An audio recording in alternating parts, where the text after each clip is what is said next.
Hello friends, welcome to LS Academy for Technical Education. In today's video we are going to know about the ER model or ER diagram. ER model or ER diagram is one of the important topic in the database management system. तो ER model या ER diagram का मतलब क्या है, पहले वो देख लेते हैं. अगर वैसे देखें वर्ड वाइज तो ER का मतलब है एंटिटी रिलेशनशिप मॉडल या एंटिटी रिलेशनशिप डायग्राम. ठीक है, लेकिन इसकी टेक्निकल डेफिनेशन क्या है पहले हम वो जानते हैं और फिर इसका नॉन टेक्निकल मतलब भी समझने की कोशिश करेंगे. तो टेक्निकल डेफिनेशन ईआर डायग्राम की क्या कहती है? It is the graphical representation of the logical structure of database. यानी कि लॉजिकल स्ट्रक्चर ऑफ डेटाबेस को अगर आप पिक्टोरियल फॉर्म में या ग्राफिकल फॉर्म में रिप्रेजेंट कर रहे हैं तो उसके लिए हम किसका यूज कर रहे हैं? ईआर डायग्राम का यूज कर रहे हैं. So ER diagram is the pictorial or graphical representation of the logical structure of the database. ये तो होगी technical definition. Now come to the non-technical point of view. Word क्या है? Word है हमारे entity relationship और ER. यानी अगर word पे जाएं तो entities के बीच में relationship दिखा रहा है ये मॉडल. या ये डायग्राम क्या दिखा रहा है?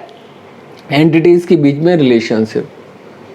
अब ये एंटिटीज क्या चीज़ है, रिलेशनशिप क्या चीज़ है, इनको जानने की कोशिश करते हैं. इनको जानने से पहले हम सबसे पहले जानेंगे कि कंपोनेंट कौन कौन से ईआर डायग्राम की, उसी में ये सारी चीज़ें हमारी कवर्ड हो जाएंगी. तो अगर हम कंपोनेंट पे जाएं तो सबसे पहला कंपोनेंट आता है आपका एंटिटी, जिसकी हमने यहाँ पर जिक्र किया है.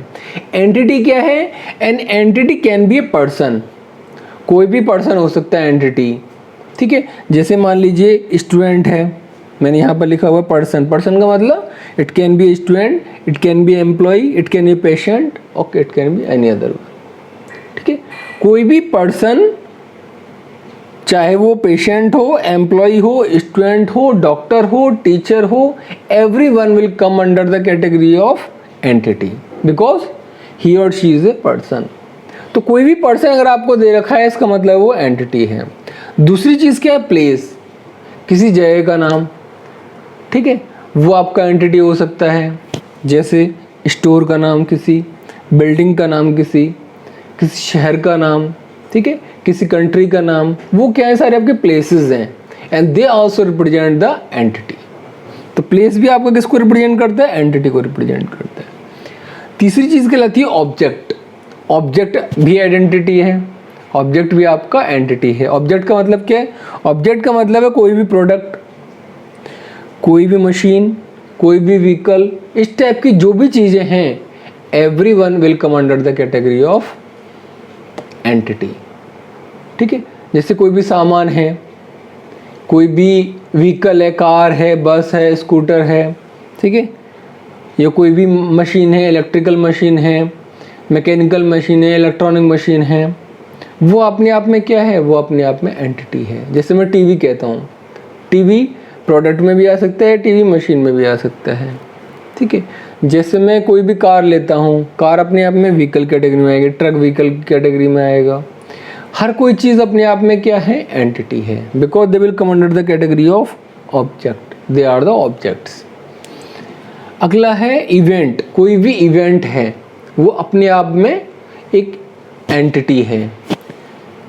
सेल, कहीं सेल लगी हुई है, वो अपने आप में एक इवेंट है. कहीं रजिस्ट्रेशन हो रहा है किसी चीज़ का, वो अपने आप में एक इवेंट है. इसके अलावा कोई भी आप मान लीजिए कोई पार्टी करते हैं, कोई इवेंट ऑर्गेनाइज करते हैं, एवरीवन जो कि एक किसी भी टाइप की इवेंट को शो कर रहा है, वो अपने आप में क्या है? प्रोसेस. वो अपने आप में इवेंट है और इवेंट है तो इसका मतलब वो एंटिटी है. Know the last one is the concept. Concept का मतलब होता है जो चीज़ फिजिकली एग्जिस्ट ना करे, जिसका सिर्फ लॉजिकल मतलब हो, वो भी आपकी किस में आएगी? एंटिटी में आएगी. जैसे कंसेप्ट का मतलब क्या है? जैसे मैंने कहा अकाउंट. भाई कोई पर्सन है, एंटिटी है, उसका कहीं अकाउंट है, तो अकाउंट भी अपने आप में क्या है? अकाउंट भी अपने आप में एंटिटी है. क्यों? अकाउंट एक लॉजिकल एंटिटी है जो फिजिकली एग्जिस्ट तो नहीं करती, लेकिन अकाउंट में क्या हो सकता है? अकाउंट में अकाउंट के अंदर अकाउंट का नंबर क्या है. ठीक है, अकाउंट किसके नाम पर है, अकाउंट की कितना अमाउंट जमा है उसमें, क्या अकाउंट पर लोन है या नहीं है.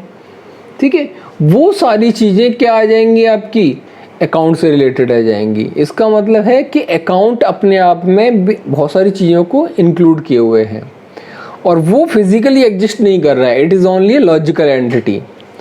तो जो भी लॉजिकल चीज़ होगी, चाहे वो कंसेप्ट हो, वो किसकी कैटेगरी में आएगा? एंटिटी कैटेगरी में आएगा, बिकॉज कंसेप्ट है, इसका मतलब है वो एंटिटी है। कोर्स भी आपका कंसेप्ट है। कोर्स फिजिकली एग्जिस्ट करता है? नहीं करता। हम कहते हैं ये स्टूडेंट ये कोर्स कर रहा है, तो स्टूडेंट तो ठीक है, फिजिकल एंटिटी है, लेकिन कोर्स जो कर रहा है, कोर्स क्या फिजिकल एंटिटी है? नहीं, कोर्स एक लॉजिकल एंटिटी है, लेकिन एंटिटी तो है वो भी, ठीक है। तो कोर्स क्या है? मान लीजिए कोर्स है, बीटेक कोर्स कर रहा है, एमबीए कोर्स कर रहा है, एमसीए कोर्स कर रहा है, 4 साल का कोर्स कर रहा है, 3 साल का कोर्स कर रहा है, ठीक है। तो जो कोर्स वर्ड है, कोर्स जो चीज़ है, वो अपने आप में एक एंटिटी है, ठीक है। तो जो भी कंसेप्चुअल चीज़ें हैं वो भी आपकी किस कैटेगरी में आती है? एंटिटी कैटेगरी में आती हैं। जैसे मैंने लिखा है यहाँ पर एग्जाम्पल में कार और स्टूडेंट लिखा हुआ है। कार आपका क्या है? व्हीकल की कैटेगरी में आएगा, जो व्हीकल मैंने बताया था यहाँ पर। स्टूडेंट किस कैटेगरी में आएगा? स्टूडेंट आपका आएगा पर्सन वाली कैटेगरी में। तो ये सारी चीज़ें क्या है? ये सारी एंटिटीज़ में आती हैं। और इसको हम कैसे रिप्रेजेंट करेंगे? क्योंकि हमें तो ग्राफिकल फॉर्म में रिप्रेजेंट करना है, तो उसके लिए हम रेक्टेंगल शेप इस टाइप से यूज़ करेंगे अगर हमें एंटिटी को शो करना है। अब दूसरा जो इम्पोर्टेंट पैरामीटर आता है इसमें कंपोनेंट ऑफ ईआर डायग्राम में, वो आता है एट्रीब्यूट्स। एट्रीब्यूट क्या चीज़ है? एट्रीब्यूट का मतलब होता है कि जो भी हम एंटिटी यूज़ कर रहे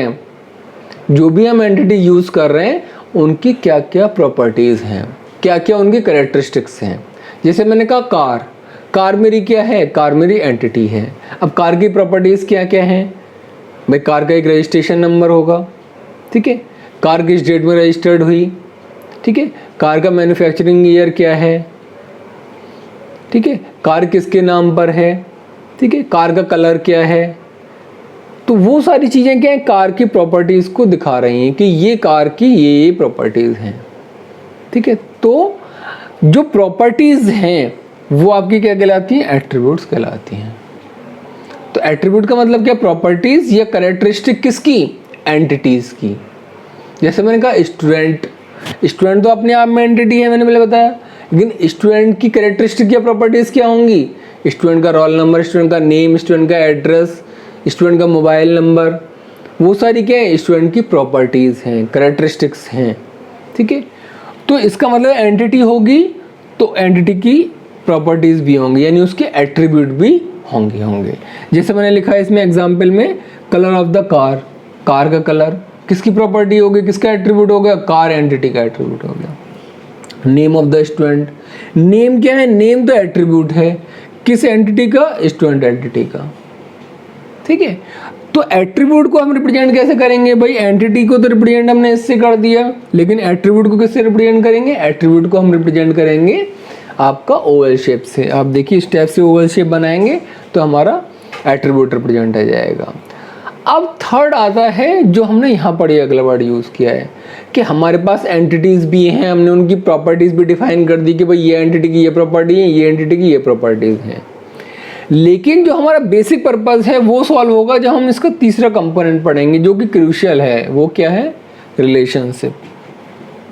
तो थर्ड कंपोनेंट क्या है हमारा? रिलेशनशिप, जिसको हम डायमंड शेप से रिप्रेजेंट करेंगे। यानी जहाँ भी रिलेशनशिप आएगी वहाँ पर हम क्या दिखाएंगे? डायमंड शेप दिखाएंगे। ये रिलेशनशिप क्या है?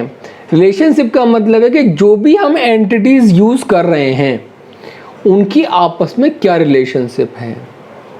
मैंने कहा स्टूडेंट एक एंटिटी है, मैंने कहा कोर्स एक एंटिटी है, तो उनके बीच में आपस में क्या रिलेशनशिप है। मैंने कहा स्टूडेंट एक स्टूडेंट है और एक कोर्स भी कर रहा है वो, और उसके पास कार भी है, तो उन तीनों के बीच में भी आ सकती है। यानी कि स्टूडेंट एंटिटी हो गया, कार एंटिटी हो गया, और आपका कोर्स एंटिटी हो गया कि एक स्टूडेंट है जो ये वाला कोर्स कर रहा है और उसके पास ये वाली कार है, ठीक है। तो रिलेशनशिप का मतलब क्या है कि जो भी डिफरेंट हम एंटिटीज़ यूज़ कर रहे हैं वो आपस में किस तरीके से एक दूसरे से एसोसिएटेड हैं, किस तरीके से एक दूसरे से कनेक्टेड हैं। वो जो कनेक्शन या एसोसिएशन है उसके लिए हम क्या यूज़ करते हैं? रिलेशनशिप यूज़ करते हैं, और ये वाला सिंबल हम यूज़ करेंगे डायमंड शेप। तो it shows the association between the entities is called the relationship. जैसे मैंने कहा blue car belongs to student Rohit, तो स्टूडेंट जो है रोहित उससे कौन सी कार बिलोंग कर रही है, ब्लू कार बिलोंग कर रही है। ठीक है, तो ये क्या दिखा रहा है, रिलेशनशिप को दिखा रहा है कि दो एंटिटीज हैं, एक स्टूडेंट और एक कार, और उनके बीच में रिलेशनशिप को दिखाने के लिए हमारा ये वाला डायग्राम। ठीक है, अब आते हैं एग्जाम्पल ऑफ ईआर डायग्राम। ये तो हमने कंपोनेंट डिस्कस कर लिए। इसका मतलब एक चीज़ और बता दूं पहले कि जो रिलेशनशिप है, रिलेशनशिप जरूरी नहीं कि 1 to 1 हो, कि भाई एक स्टूडेंट है एक कोर्स कर रहा है, ऐसा नहीं है। बहुत सारे स्टूडेंट एक कोर्स भी कर सकते हैं, यानी कि relationship can be 1 to 1, it can be 1 to many, it can B many to 1, it can B many to many। यह रिलेशनशिप किस टाइप की हो सकती है, भाई एक स्टूडेंट है एक कोर्स कर रहा है 1 to 1, ठीक है, एक स्टूडेंट है उसके पास 4 कारें हैं 1 to many, ठीक है, एक है मैनी स्टूडेंट है एक कोर्स कर रहे हैं many to 1, ठीक है। ऐसे ही एक रिलेशनशिप दिखा सकते हैं कि बहुत सारे एम्प्लॉयज़ हैं, वो बहुत सारे प्रोजेक्ट पे वर्क कर रहे हैं, many employees working on many project, तो वो क्या होगा, मैनी टू मैनी रिलेशनशिप होगी। तो कहने का मतलब है कि रिलेशनशिप 1 to 1 होना जरूरी नहीं है कि एक एंटिटी की एक से ही होगी, it can be 1 to 1, relationship can be 1 to many, it can be many to 1, it can be many to many. ठीक है, हम इनके बारे में डिटेल में कि रिलेशनशिप कितने टाइप की हो सकती हैं, एट्रीब्यूट कितने टाइप के हो सकते हैं, ये एंटिटीज किसके टाइप के हो सकते हैं, ये हम एक अलग से वीडियो में डिस्कस करेंगे। यहाँ पर हमारा सिर्फ प्रेफरेंस किससे है कि ईआर मॉडल क्या होता है। तो अब हम एग्जाम्पल पे आते हैं कि जब भी हमें ईआर डायग्राम बनाना होगा तो किस तरीके से बनाएंगे। तो पहले तो हमने एक उसका टेम्पलेट टाइप की बताने की कोशिश की है कि इस तरीके से ईआर आपका डायग्राम बनता है। तो ईआर डायग्राम बनेगा कैसे, एक एंटिटी ए लेंगे इधर, जो भी एंटिटी होगी हमें नहीं पता क्या होगी, एंटिटी ए इधर ली, उसके जो भी एट्रीब्यूट होंगे, एट्रीब्यूट 1, एट्रीब्यूट 2, एट्रीब्यूट 3, एट्रीब्यूट 4 जो भी होंगे वो हम लिख देंगे। एट्रीब्यूट को किससे शो कर रहे हैं हम, ओवल शेप से। एंटिटी को किससे शो कर रहे हैं हम, रेक्टेंगुलर शेप से। यहाँ देखिए दूसरी एंटिटी है, इसको रेक्टेंगुलर शेप से शो किया, ये इसके एट्रीब्यूट हैं जो इसकी प्रॉपर्टीज बता रहे हैं। ठीक है, 3 एट्रीब्यूट हो सकते हैं, 4 हो सकते हैं, 5 हो सकते हैं। ठीक है, ये क्या दिखा रहा है, रिलेशनशिप, कि ये दो एंटिटीज आपस में कैसे कनेक्टेड हैं। किसके थ्रू दिखाया हमने, डायमंड शेप के थ्रू, जो मैंने यहाँ बोला था। और मैंने बताया था जरूरी नहीं कि एंटिटी ए एंटिटी बी आपस में कनेक्टेड हों, ये आपस में रिलेशनशिप किसी तीसरे से भी कनेक्टेड हो सकते हैं।